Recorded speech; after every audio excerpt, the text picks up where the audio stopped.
Hello and welcome. Sorry, we had some audio issues earlier this week, and most importantly, I wasn't on the cast. So, you are listening to episode 190 of Paper Player. It's going to be another solo cast. I don't mind doing solo casts. I actually like my own voice. So, for those of you that hate your own voice, I'm sorry. But a lot of stuff happened this week.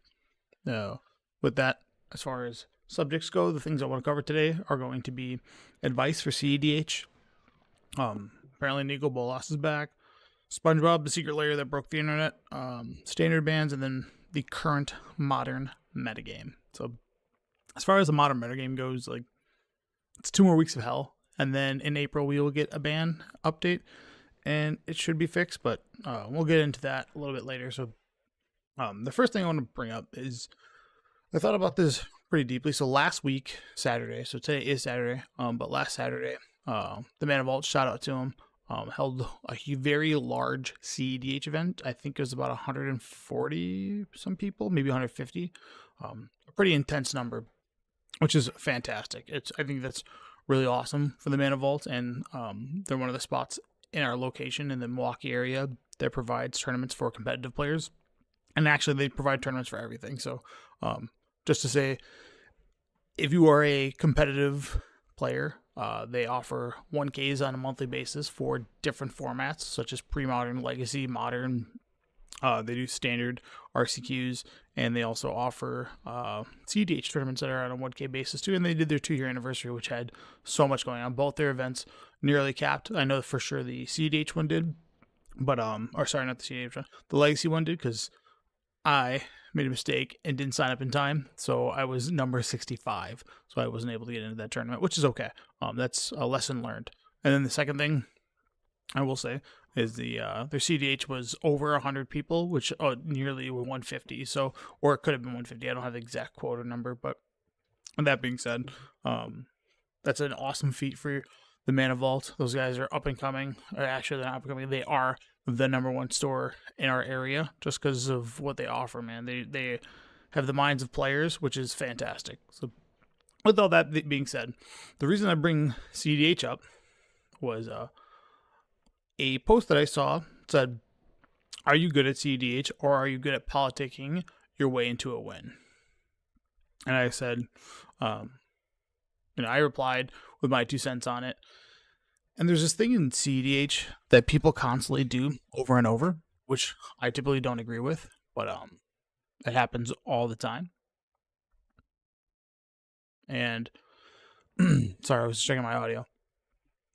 Whereas people make these agreements or deals during a game, which I can understand because it's a 4-player game, and sometimes you don't have the position to go for the win. But if you were to go for the win, you could end up just giving somebody else the win because someone has to stop you. So I understand that there is a gameplay aspect that you have to think of all parties at the same time. Now, with that being said, I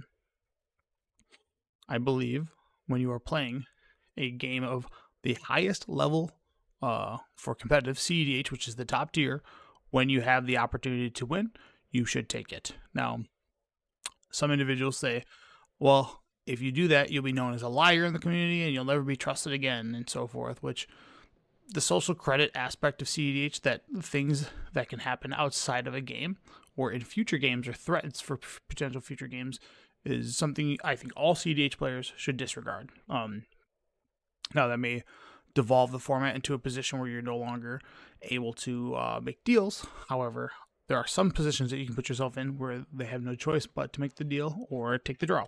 There's also too many draws in CEDH, but so I watched about the CEDH 10K anniversary tournament that was there.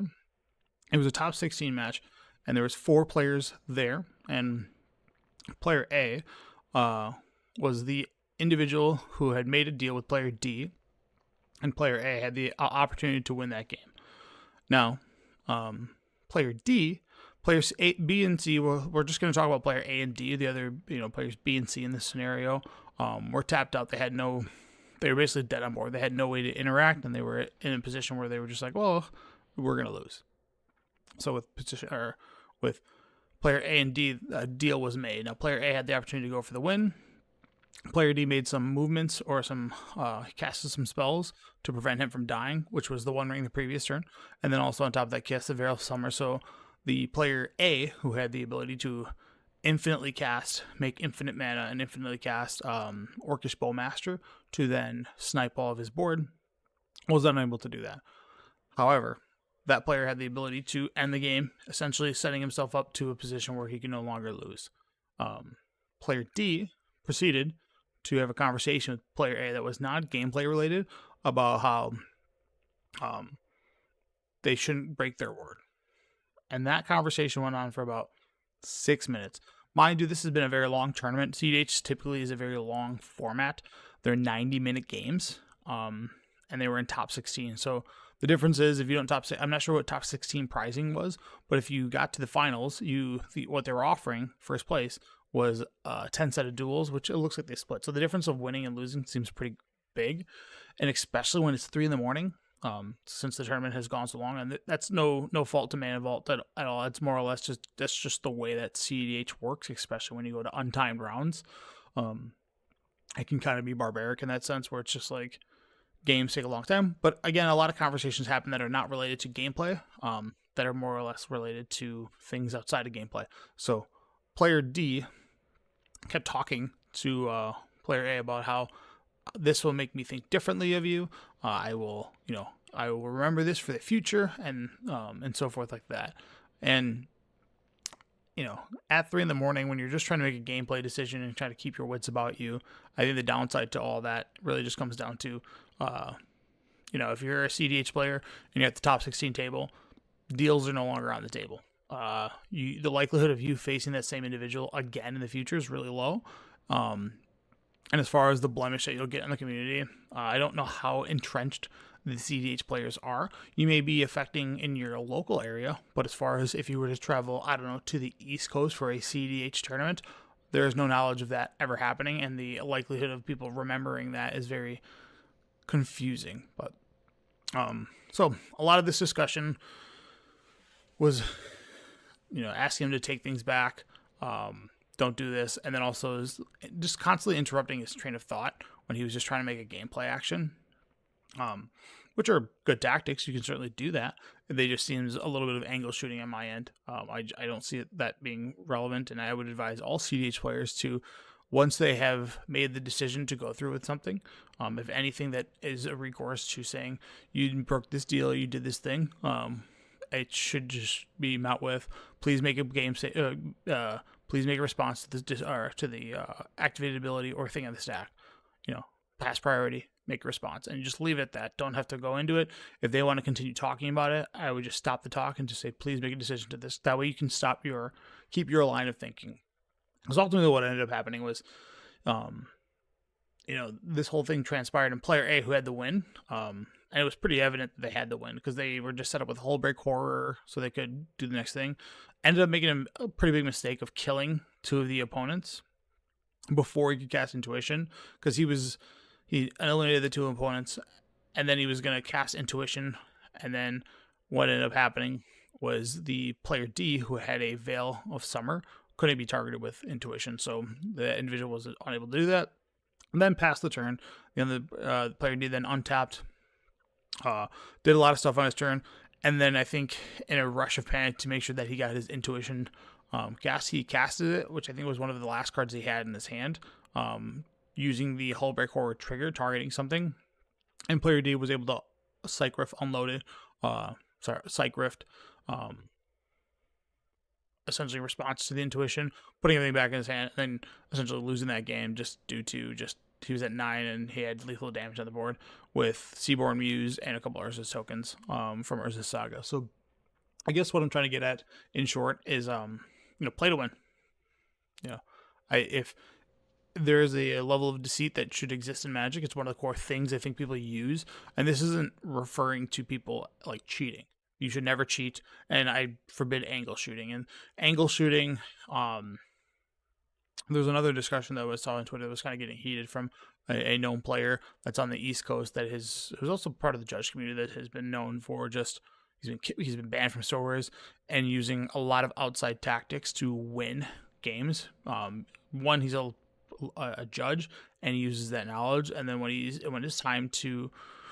no longer able to win with the what's at hand with the game, he will then take tactics that are outside the game, talking to judges, saying things that didn't happen, asking questions, being confusing, all these weird, asking people to do things in a very odd manner versus just being like, hey, what is your intention to do? And that's more of like a PTQ grinder of like 2012. But all that being said, just if you have the win, go for it. If you're worried about your social credit, I think that is I say social credit because there's like this weird thing that you can't be trusted in the community, which is just asinine. A key thing of Magic is deceit. And this isn't lying about your board state. This isn't lying about how many cards are left in your deck. This isn't lying about how many cards you have in hand. But a lot of the time, CEDH tables, what they'll end up doing is revealing each other the hands and saying like, hey, here's where we're at. I can do this and that. And I think giving up that information is not worthwhile. I think you should, conceal as much information as possible, and then, let your opponents make decisions based on that information. I think it's better to play it that way. Again, this is coming from a person who doesn't play CEDH, but the few times that I've interacted with it, the few times I've had played CEDH. There's a store nearby that's been running CEDH tournaments for over 3 years now, and every Saturday, in fact today at 4 p.m. And they go by Pink Bunny Games, and they run them consistently. I'm a firm believer of you should just go for the win, and if you tricked your table into leading into the win, that is a lesson learned on them. And the next time that they want to do that or interact with you, which is very unlikely, you should then take the opportunity to then trick them again. In the sense of saying, you cast a spell and I'll do something on my end. If they cast that spell and then you don't follow up on your end, then you just win the game. And I think that's a completely valid tactic, and the social credit score that exists in CEDH is nonsense. And I think all players who play CEDH should really look at themselves in the mirror and say, am I truly being the most competitive I possibly can be? Yes? Okay. Then you need to be cutthroat. So just win games. That's all. All right. That being said, I guess we can go into SpongeBob SquarePants. I thought this was all one mega secret layer. The fact that this is 3 secret layers makes me a little upset. Now, if you're living under a rock, no pun intended with Patrick Star, this week they revealed the SpongeBob SquarePants secret layer that we've all been waiting for. And what I have labeled on the screen, or shown on the screen right now, is the SpongeBob SquarePants Internet Sensation, which is a total of 6 cards. And it's all the things from the meme culture. So if you're in the meme culture, you probably know of these cards, or these arts, I should say. But the cards that they use is Counterspell, Daze, Inevitable Betrayal, Force of Despair, and Night's Whisper. And then they showed for the token is the Krabby Patty, which I think is great. There's other cards as well too, but mainly I wish I knew. It's like the SpongeBob, like derp face, if you will, and it's the one where people are typing to one another to be insulting on the internet, where every single letter is alternating between uppercase and lowercase, and it's that counterspell. Daze is Mr. Krabs like spiraling out of control, kind of blurry. The Inevitable Betrayal is the classic Patrick face. The Force of Despair is Squidward looking out the window. Night's Whisper is SpongeBob with his eyes blasted open, or sorry, not SpongeBob, Squidward with his eyes blasted open like he just remembered something, which is hilarious. And then the other things is it's the SpongeBob SquarePants, the Land Under the Sea, which is the 5 basic lands, which that one I could kind of not, I don't think anybody needs to buy that one. They're cute, they're nice, but those aren't the ones that are as lucrative. And then the last one kind of gives you all the mainstays of SpongeBob SquarePants, which is the Legends of Bikini Bottom, which you have SpongeBob's, Patrick Star, Sandy Cheeks, Gary, Squidward, Mr. Krabs, and Plankton, and they're all cards that exist in Magic, such as SpongeBob SquarePants is Joda the Unifier, Patrick Star, which people are a little bit upset about, which is Barktooth Warband or Warbeard, which is a 7-mana 6/5 legendary creature, just vanilla creature. Sandy Cheeks is Toski, Plankton is Skrelv, Mr. Krabs is Clark's the Raging Island, Squidward, which is Garrulax. Oh my god, I don't even know what this card is. And you see other versions of this. Gralax Ithlid Scholar, which is from Forgotten Realms. Okay, cool. That's mids. A squid is squid. Okay, and then Gary, which is Toxrill, which I think that's going to be the most desired card out of this set. Is Gary being Toxrill. It's hard not to like that card. Gary being so small in the show, being so menacing here is very cool. So, I think I wish I had the exact date when these released, but again, it's one of those things. Is as soon as they drop, don't miss the boat on these. That's really all I can say. If you really want them, I think the Internet Sensation is going to sell out like that, and then probably along with that, I think people are going to buy the Legends of Bikini Bottom. I think you're going to have an opportunity to get Land of the Sea, but it's going to be that line format where you have to be at a certain place at a certain time, or in front of a computer at a certain time, so you can get on, so then you can purchase these things. Yeah. There was a funny post that I saw about days. now is the time for your Legacy to unite and ban days, because we don't want to see this art in our Legacy format, which is very funny to me. So that being said, yeah, this is a cool thing. I like where they went with this SpongeBob. No unique cards, which I think is brilliant, and then they're just all reprints of existing cards or skins of existing cards. So that's what I want to see. All right. Oh yeah, Mr. Bolas is back. So as we lead up to Dragonstorm Tarkir, or Tarkir Dragonstorm, which I'm not sure which way it goes. As we lead up to that set, they talk about the story. Every day they have a new storyline. There's about 6. It's on episode 6. They might have a finale episode. As far as lore goes, I know in episode 1, I was pretty hyped because I love Elspeth, and it looks like Elspeth is coming back. And then story episode number 6, Jace is loaming around, I think hanging out with Loot, and he essentially has the ability to reverse time, or reverse that the Phyrexians never invaded and killed all their friends. A lot of their homies died through that war, and Jace is out to seek to reverse those things. And in doing so, I think he needs some kind of gem or something to resurrect Nicol Bolas as well. So, all that being said, Nicol Bolas is coming back. Pretty good for a dragon set, because last time that we had a dragon set, it featured Ugin, and I really like that this idea that this dragon set, Dragonstorm, is going to feature Nicol Bolas, the biggest and baddest dragon. Now, we have some people out there that are like, eye roll, like the big bad is back of Nicol Bolas. We just did the Eldrazi's, and after that we had the Phyrexians, and they just kind of rotate the big bads, in a circle. I love Nicol Bolas. Originally, when he was printed, I didn't really know of him. My Nicol Bolas experience is Nicol Bolas Planeswalker from Conflux, and that's when I started Magic, so I have a huge affinity for that card because I absolutely love that 8-mana Planeswalker. One of the worst feelings, though, was learning as a newcomer to Magic was I would cast an 8-mana spell, and people would just pay 2 mana to negate it, and I would go, wow, these kind of suck. That being said, Nicol Bolas is awesome. That card rules. Him coming back. There's rumored that there's 2 Planeswalkers in the set from Morrow's teaser, which we can go a little bit over, I guess. But in Morrow's teaser, they talk about 2 Planeswalkers. I have to imagine Nicol Bolas is one of them. And then the second iteration is going to either be Elspeth, Narset, and possibly Jace. I would say Elspeth, since it's white. We already have Elspeth in standard, but because it's white and it's a color contrast for Grixis. So just to kind of spread out those colors. But Nicol Bolas is back. We'll probably see him on the previews of what he's going to be, and that's going to probably make a lot of people happy. So go Nicol Bolas. Okay. I guess the question is, where do I want to start? Do I want to start with let's start with Modern. Alright.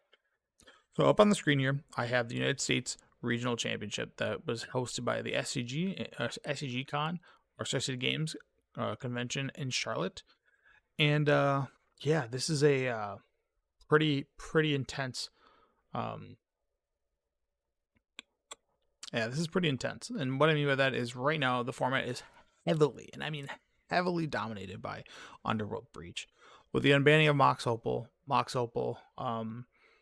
unlocked a few cards, or a few decks, if you will, mainly just one, is Underworld Breach. And the reason for that being is because Underworld Breach is a lot easier to navigate with Mox Opal versus Mox Amber. Mox Amber demands that you have a legendary creature, which means you have to up your creature count, which really decreases the amount of things you can do. They still play Mox Amber in there, and the creatures that they play as legendaries are Emery and Tameo, so you have an ability to create just blue with Mox Amber. Now, Mox Opal can tap for any color, and it uses Metalcraft. The first time that Mox Opal was banned was for probably combo reasons,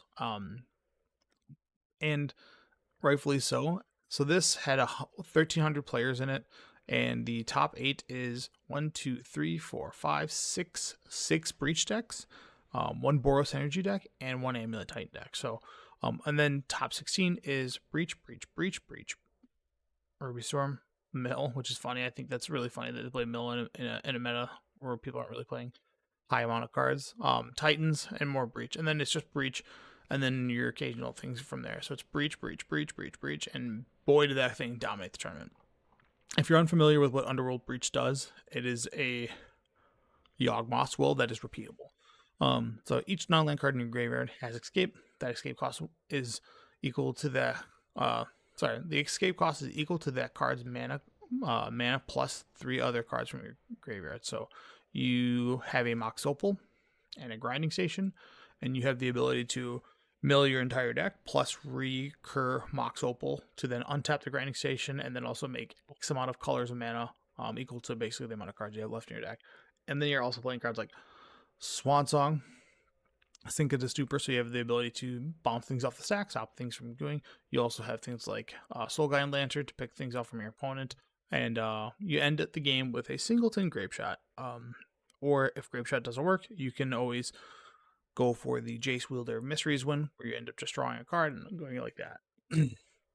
All of these things are ridiculous. And really, when you look at Underworld Breach, the conversation really comes down to, like, what do we need to ban? And I hate saying Mox Opal because it just got unbanned and a lot of people kind of invested money into it. It seems wrong to ban Mox Opal. Free spells have always been a problem in Magic. It's one of the things where they should never print free spells. And I know Mox kind of comes with the allure of being free, or it costs 0 because they are always in reference to the original Moxen. But, Mox Amber, Mox Opal, I know we have Mox Jasper coming out, which is a dragon specific one for Dragonstorm. Those always can be dangerous, but Mox Opal is easily one of the most degenerate of those Moxes. It is legendary, so they kind of fixed it on that end, but it has the ability of Metalcraft, which is, it counts itself, which is kind of a little bit of, it's not kind of, it is a mistake, the fact that it counts itself. So you just need it and plus 2 other artifacts. It's so easy to get 2 artifacts in this day and age. How all the other spells in this deck is running 18 artifacts, and then it has Emery, which doesn't make an artifact. Tameo makes an artifact. Haywire might makes an artifact, and then obviously Urza Saga, which also makes and tutors artifacts. So I don't think there's an argument for Urza Saga, but I will say this with Urza Saga: as time goes on, this card will continuously get more and more degenerate. It was kind of the logic between Birthing Pod, is every time they make a new set, Birthing Pod got that much bigger, like a little bit bigger, and because there's a new subset of creatures for a potential Birthing Pod combos. And then, from a Wizards R&D design, should they always be looking back to Birthing Pod every single time they print cards? No. The best thing to do is ban it. Even though that's being said, Birthing Pod will probably be unbanned in this day and age. Urza Saga, it's a powerful card, especially it being a land, so you can't really interact with it. But as time goes on, and I'll keep saying this, they will continue to make 0 mana and 1 mana artifacts. And as long as they keep doing that, this has potential to get out of hand. And it's weird because so many different decks play it. The fact that Urza Saga can go get in this deck Mox Opal, I mean, that really should be discussed, right? The top 8 had 7 Urza Saga decks. The Amulet Titan does play Urza Saga as a 4-of because it can go get both Amulet and Expedition Map. And that's really all you're using it for, is to ensure that you're going and grabbing Amulet or that. And then Yeah, that's it. That's all I can grab. And then also grabs Haywire Bites, I believe, out of the board when lists are playing it, but I don't see any in this list. But if you want to keep Mox Opal around and let decks that like Mox Opal, I think your best course of action is to ban Underworld Breach and get away from that card. That's it. The people that have Mox Opals will be able to utilize Mox Opals elsewhere. Whereas if you ban Mox Opal, this Underworld Breach deck could still be loaming around with Mox Ambers. You'll probably have to increase the price of Mox Amber or Mox Amber. But yeah, I think Mox Opal decks would really appreciate keeping the Mox Opal versus it getting banned due to Underworld Breach. And it's not like Underworld Breach is imprinting. This card's a CEDH card. So is Mox Opal. They're both CEDH cards for that matter, but Underworld Breach is just one of the most ridiculous cards they've ever printed. Its ability, what it can do with LEDs and so forth in Eternal formats is ridiculous. It's banned in Legacy. We're in a spot now where it's time to ban it in Modern. So I think you just ban Underworld Breach and let the Mox Opal decks hang out. And then maybe from this we can transform. And then if there's anything else to unban or anything else to ban in Modern, I want to say you want to ban Guide of Soul, but I don't know. I don't like that the card's bannable. It feels too weak. I think the real card to go after would be Ajani here. Ajani's ridiculous. It's one of the cards that will drive you up a wall. And then well, Titan's gonna stay Titan. This is one of those things that Titan has always gone under the radar. Because something else is just always a little bit better from it, but I don't think it's been like in the last this. I mean, what I'm saying is going to be aggressive. In the last 10 years, I think Titan hasn't fallen below tier 2. It has been tier 1 at points. It's been tier 1.5. Now it's been close to tier 0 sometimes, and then it falls down to tier 2.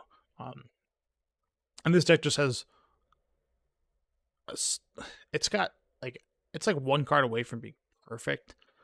It's gotten really close there though, and I say that because of just the way that we've gotten more lands to kind of tutor up Force of Primeval Titan. Again, has gotten stronger and stronger as time goes on. Cards like Beseiju, Jesus Christ, what a mistake that card was. So things like when Beseiju comes around. When cards like Beseiju exist and Solaria West, so you're able to go and grab cards like Beseiju and so forth, or even Summoner's Pact. Yeah, it's these cards are problematic. And mainly one of the things you can do against this deck, and even Force of Vigor. I mean, really, like Blood Moon is just a meme at this point. I'm like trying to circle around to talking about Blood Moon being okay. Blood Moon sucks. It sucked for years. It's gonna keep sucking. Don't play Blood Moon. Yeah. Modern's in a bad spot. We got 2 more weeks of hell. As far as the ban list goes, I think you just tag it. You just get rid of Breach, and then let the format kind of settle out from there. And then maybe reconsider the idea of emergency bans again. Because we basically have 2 weeks where we have this format where nobody's going to play. Why would you play Modern? Breach is the best deck. It is the best by a lot, and I mean a lot. So what is your purpose of playing this, right? So I think your best bet is to look into it. What's going to be after Breach? The only other idea that you can come along with is what would be banned after. What would be the next best deck after Breach? And it's hard to say. Hollow One's got a shot. Hollow One's been pretty interesting. Anyway, the Titan's still going to be here. I mean, if you really look at it, the top 32 has more Urza Sagas than any other card. Just saying. I know Breach is the right call, but just saying. Anyways. Now we're going to go into Standard a little bit. We have Monstrous Rage and Up the Beanstalk, which are the 2 cards that I think are the diverging cards in the format. Monstrous Rage being an auto-included 90%, if not all red decks. Its value is just too high, and it just gets rolling too quickly. I don't know if this card would have been something that was played. Like, if I'm looking at Monstrous Rage now, right? And if I were to say, let's take this card and put it into Zendikar Standard, with step links and plated GOP, would this card have been as absurd as it is with Heartfire Hero? And I think probably not. And that's mainly because Heartfire Hero has an alternate. It's got two abilities. One, it's got the heroic or whatever their version of it, the furry version of heroic is, where it gains a counter for every time that you target it. And then when it dies, it also deals damage equal to its power. That is a very pushed card, and when you're tag teaming it with Monstrous Rage, especially on turn 2, you're attacking with something that is 5 power. So turn 1 Mouse, turn 2 Monstrous Rage, you're gonna, and then Monstrous Rage plus something. So you're gonna deal 5 there. This means that your opponent absolutely needs to demand removal such as Cut Down, which is one of the only cheap removals. Like, we don't have a Lightning Bolt in the format. Not that we should, but you don't want to give Lightning Bolt to Standard for obvious reasons. But I don't know if there's a woman to deal 3. We have a lot of -2/-2s. Monstrous Rage is good at combating that because, well, also, if we look at the modern metagame in the last 2 weeks, it's Gruul Aggro, which Gruul Aggro typically plays. Oh, these lists don't. Okay. I thought these lists played. Oh, I'm just wrong. Huh. For a second, I thought those lists played Snakeskin Veiled. Maybe I'm wrong. Yeah, I am.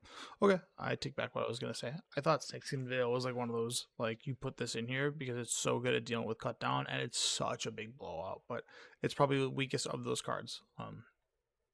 But yeah, look at these.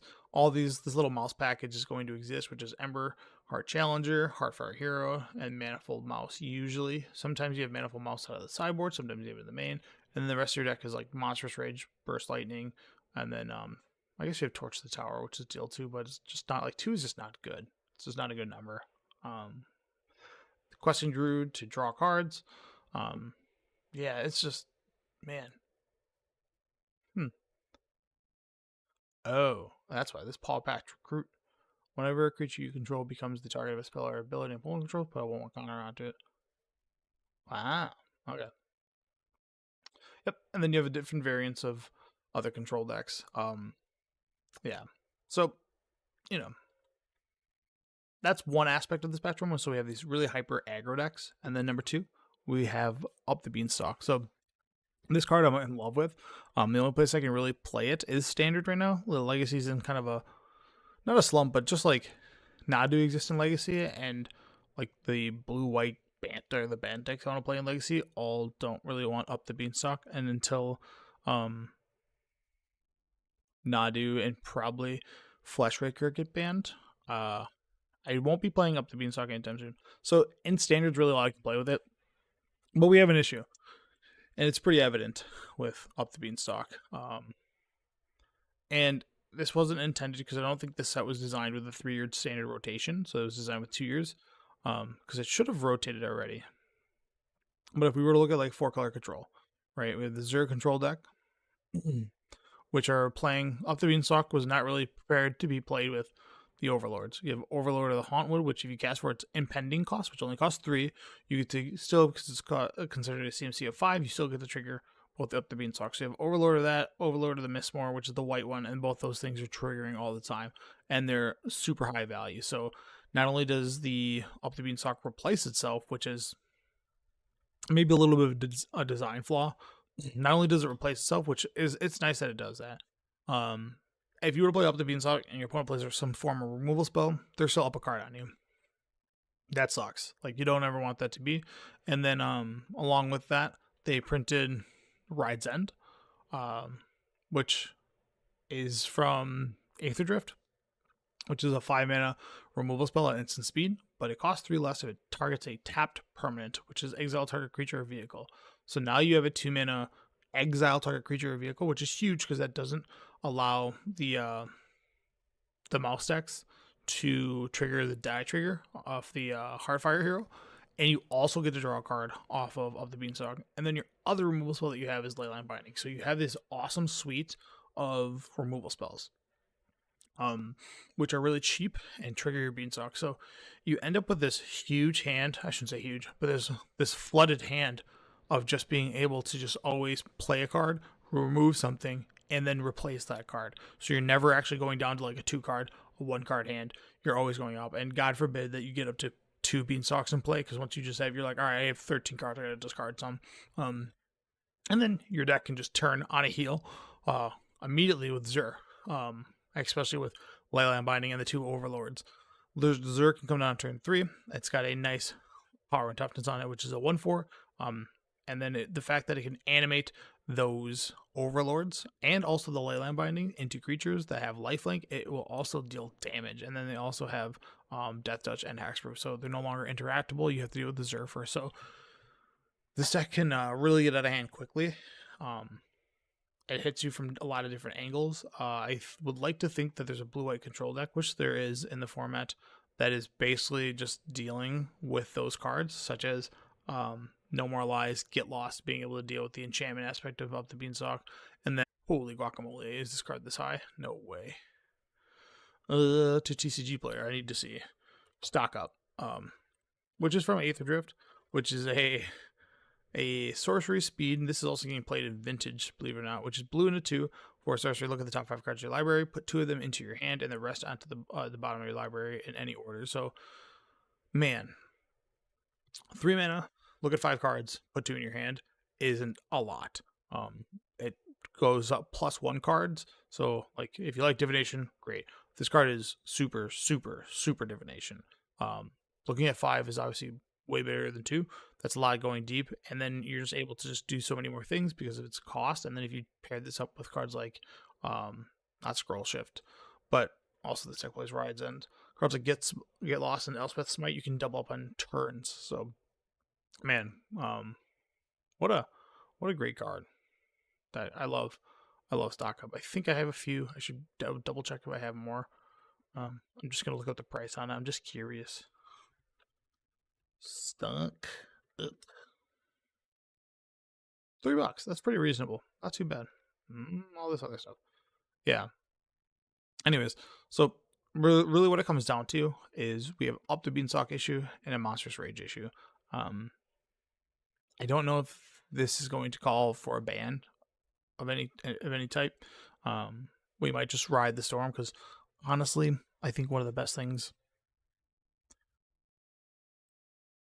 Yeah, I'll make sure to keep it on this one. I'll do that for you, Jim. No problem. But yeah, thank you for the shout out. Monstrous Rage and Up the Beanstalk are just problematic. But when I think of problematic standards, I've always enjoyed standards that have allowed uncommons to be the best cards, and I think people really like those. So when I think of like times like that is Bloodbraid Jun, that was like a deck of commons and uncommons, and you did have a few rares here and there, but it was like 4 Putrid Leech, 4 Sprouting Thorax, 4 Bloodbraid Elf, 4 Terminates, 4, like a couple of Maelstrom Pulse, a couple of Broodmate Dragons, a couple of Mythics here and there, but it was really just like centered like that. And same with like that same format also had like Plated GOP, Step Links, which were commons that were really pushed, right? And then we go to the problematic years of like Restoration Angel, Sphinx's Revelation, and Thragtusk, which is just completely a deck like, Mythic Bant and all those mythics, which sucks. Like, it's not fun when those things exist, for a lot of reasons. And the worst of it all is, I think, when we saw like Stoneforge Jace, where to play standard you needed you need $100 per Jace to play. So it was funny, because if you would have asked me a year ago, and this is obviously, we have a year's worth of sets entering the format, I thought Shieldred was going to be the card that we needed to get banned. You don't even see that card. That card's like not existent in this format. It's very funny. And it's just because of where the format has developed. So, if you ban Up the Beanstalk and Monstrous Rage, where do people go? And I think they go to Forms of Golgari, right? Which will bring the cost of Shieldreds up. And if you don't have your pair of Shieldreds, which is really good for Commander, that's like an $80 card, I believe. Shieldred. She old. That's how I remember Shieldred. You just say she old, dog. Yeah, so this is like a $72 card. And I imagine if you're going to need 4 copies of this, it's going to probably go up to 100. This card is awesome. But yeah, it's just in this current meta, it's just not good enough. And maybe it's not good. It's like good enough because the overlords are that much better. But I can't imagine you want this, so or don't want this card. So yeah, I think Monstrous Rage and Up to Beanstalk. Probably cards you got to get rid of, and then it'll have a big shift in the format, which doesn't really affect Esper Pixie at all, which will probably push that deck to the forefront, and then we'll see what the format allows to go from there. So, Morrow's random card. Morrow's Teaser. Sure. Let's see what they got. Morrow, what you got? Nope, I don't want that one. Let's go to the home. Oh, where's your teaser, dude? Where's his blog? Oh no. Teaser. Teaser. There we go. That's what I wanted. All right, so I'll just kind of just like rapid fire these because that way you can start listening to my beautiful, beautiful voice. But first off, Mara always does this, which is nice. Is usually a week before the set, he's like, "Hey, here's some clues. Here's some things." Yep. So first things you can expect from Dragonstorm are going to be a cycle of Dragonstorm enchantments, 2 Planeswalkers, which I believe now what is going to be one is going to be Nicol Bolas, and the other one's probably going to be. Did they reveal an Narset yet? Hold on. Just curious.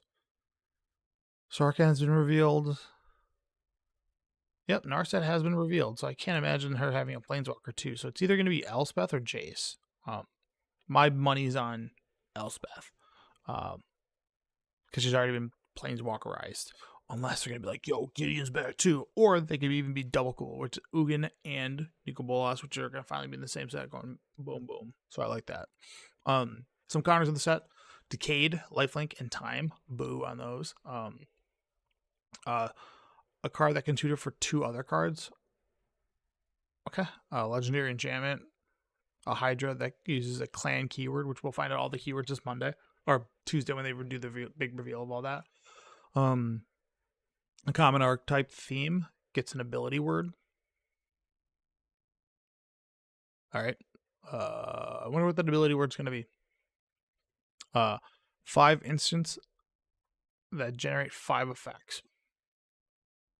Are those going to be like the commands? Commands have always been picked to get 4, so are these going to be new ones? Alright. And dragons that get new typal enchantments based on a popular zombie one. I think this was rumored to be like this Rooftop Storm or some kind of endless Ranks of the Dead. A new instant or sorcery subtype. Okay.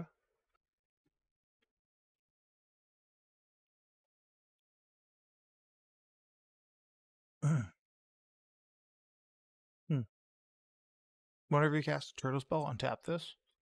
As long as there's 3 or more different kinds of counters amongst creatures you control, okay. You may cast this without paying its mana cost.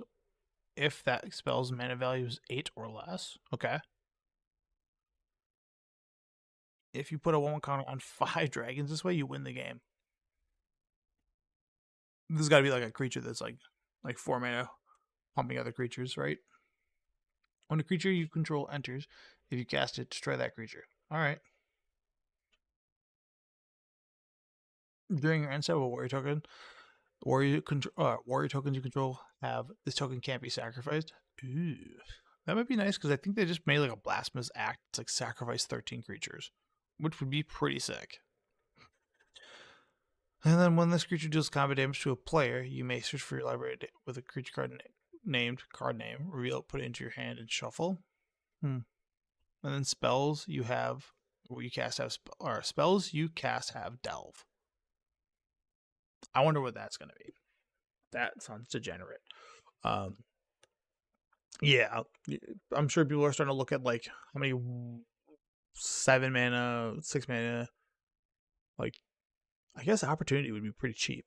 2 mana draw 4. Yeah. And then there's a whole bunch of types, and then names in the set: Cruel Truth, Desperate Measures, 100 Battle Veteran. That's pretty cool. Lightfoot Technique, still in motion. All right, so yeah, March 18th is when they're going to be dropping the stream at 10 a.m. Don't forget to watch this. It's daylight savings. Ooh. They just. Oh, okay. They're gonna start at a different time. Yeah, this is pretty sick. All right. I think that's all I got for today, man. That's all I got. Solo stream, Tony team. What's up? All right. It's Saturday, so let's do some Saturday show off. I don't know, what would you call it? Saturday sayings. Don't try to talk your way into a win when you can't in CDH. Just be honest. Or, nah, I don't like that. If you play competitive CDH, you should always go for the